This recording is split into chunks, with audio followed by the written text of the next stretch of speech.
नमस्कार, मैं doctor Anoop Kumar Sharma SPNKS government PG college Dausa से BSc second year electrochemistry second physical chemistry का जो यूनिट है, उस यूनिट में कंसंट्रेशन सेल विद ट्रांसफरेंस के आंकिक प्रश्नों की न्यूमेरिकल्स की जो सीरीज चला रहे हैं हम, उसमें उसके इस ई व्याख्यान में आपका स्वागत करता हूँ। अभी तक जो हमने न्यूमेरिकल करे उनमें EMF ज्ञात किया, किसी भी सेल का EMF ज्ञात करा था। अभी जो हम न्यूमेरिकल करने जा रहे हैं उसमें सेल में स्थित किसी आयन का अभिगमनांक भी ज्ञात कर सकते हैं अगर उसका EMF दिया हो। तो प्रश्न है 298 K पर सांद्रता सेल, ये सांद्रता सेल है, का विद्युत वाहक बल इतना है। यहाँ पे EMF हमें दिया हुआ है। CD2+ आयन का अभिगमनांक ज्ञात कीजिए। कैडमियम आयन का इसमें अभिगमनांक हमें ज्ञात करना है, ये वैल्यू दी हुई है। तो सेल क्या है? HgHgSO4 सॉलिड, कैडमियम सल्फेट जिसकी माध्य सक्रियता दी है 0.022। तो कौन सा ये इलेक्ट्रोड हो गया?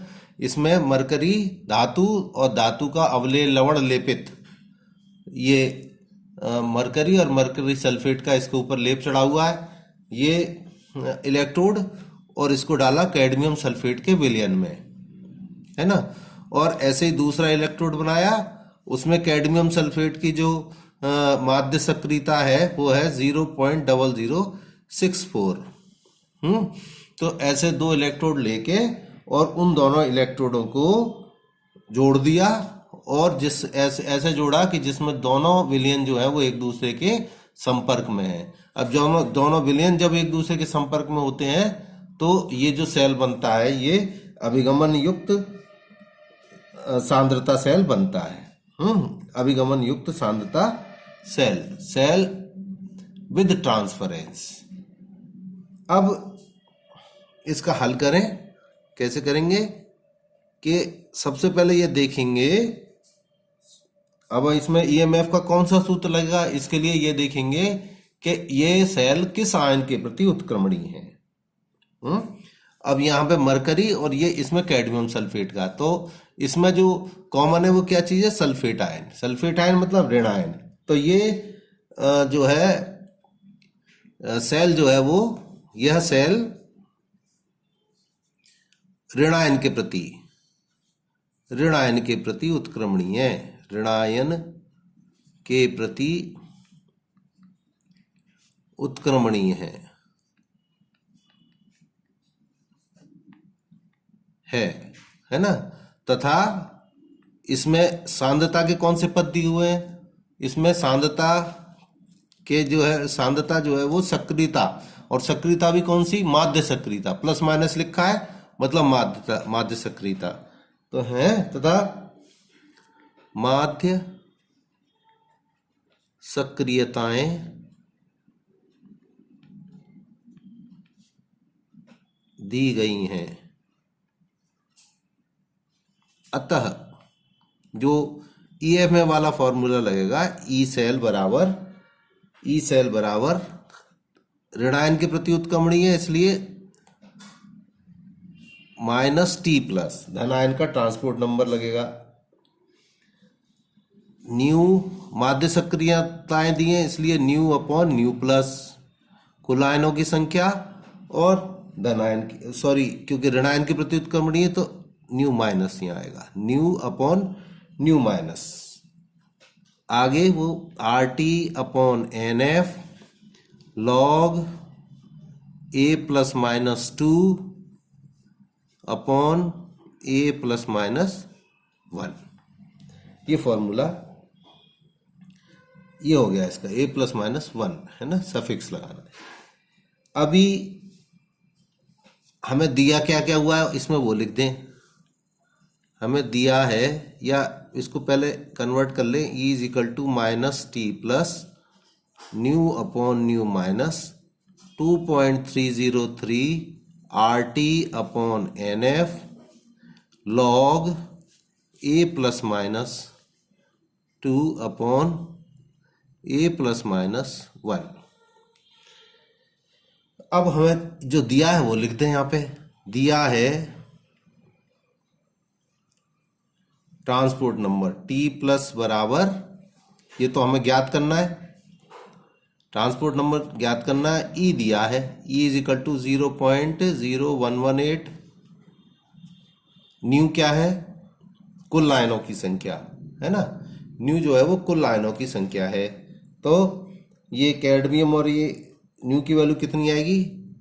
एक धनायन और एक ऋणायन, 1 + 1 इज इक्वल टू 2। और न्यू माइनस कितना है? एक ही है, एक सल्फेट आयन बनेगा, तो न्यू माइनस की वैल्यू 1 हो गई। इलेक्ट्रॉन कितने ट्रांसफर होंगे इसमें? कितने इलेक्ट्रॉनों का आदान प्रदान हो रहा है? द्विसंयोजी आयन है इसलिए 2 इलेक्ट्रॉनों का आदान प्रदान इसमें होगा। तो ये मान इसमें रख देंगे। मान रखने पर तो ई सेल बराबर 0.118 is equal to minus T plus, ये हमें ज्ञात करना है। न्यू कितना है? 2 अपॉन 1, न्यू 2 और न्यू माइनस की वैल्यू 1। 2.303 RT अपॉन NF की जगह हम लिख देंगे 0.05916, क्योंकि T की वैल्यू कितनी है? T की वैल्यू 298 K है, 25 डिग्री।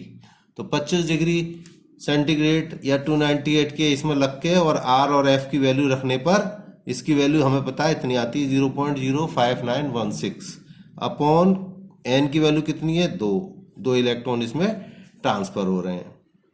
लॉग A2 की वैल्यू क्या है? यहाँ पे A2 की वैल्यू और दी हुई है अपने को, sorry, A plus minus 2 is equal to कितना है? 0.0064 और A plus minus 1 is equal to कितना है? 0.022, ये दी हुए हैं, तो ये वैल्यू यहाँ रख देंगे।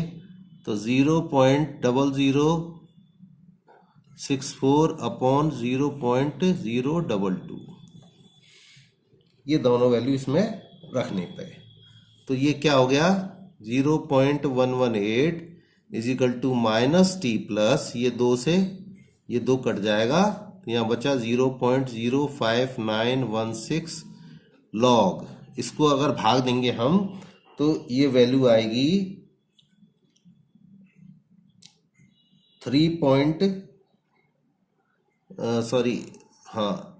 इसको ऐसा करते हैं, माइनस लॉग कर देते हैं।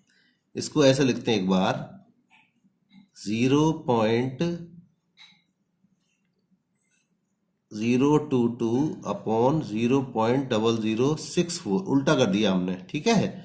तो उल्टा करेंगे तो यहाँ पे माइनस आ जाएगा, तो ये वैल्यू जो कितनी आ जाएगी? माइनस इंटू माइनस ये प्लस हो जाएगी, समझ रहे हैं? ये लॉग इसको उल्टा कर दिया है, A2 अपॉन A1 की जगह हमने लिख दिया A1 upon A2। A1 upon A2 लिख देंगे तो ये माइनस आगे लगाना पड़ेगा, तो ये जो माइनस की वैल्यू थी अपने पास, ये वैल्यू प्लस की वैल्यू हो जाएगी, है ना। तो ये वैल्यू प्लस की हो गई, तो यहाँ पे हमें हो गया प्लस, और ये वैल्यू उल्टी कर दी हमने यहाँ पे, तो यहाँ पे आ गया हमें प्लस T प्लस 0.05916 और लॉग इसको डिवाइड करेंगे तो ये वैल्यू आएगी 3.4375। तो ये वैल्यू हमें दी हुई है T प्लस इंटू 0.05916 और लॉग इसकी वैल्यू हमें यहाँ पे दी हुई है इंटू 0.5363, ठीक है। ये वैल्यू यहाँ पर रख दी। तो अब यहाँ से हम ट्रांसपोर्ट नंबर इसका निकाल देंगे कैडमियम का। T plus is equal to 0.00118 है, 0.0118 है, 0.0118, 0.0118 अपॉन 0.05916 इंटू 0.5363, ये इसको डिवाइड कर दिया। इसको डिवाइड करेंगे और इसको सॉल्व करेंगे तो इसकी वैल्यू आएगी, इसको आप सॉल्व कर लें तो इसकी वैल्यू आएगी 0.372। तो कैडमियम, अतः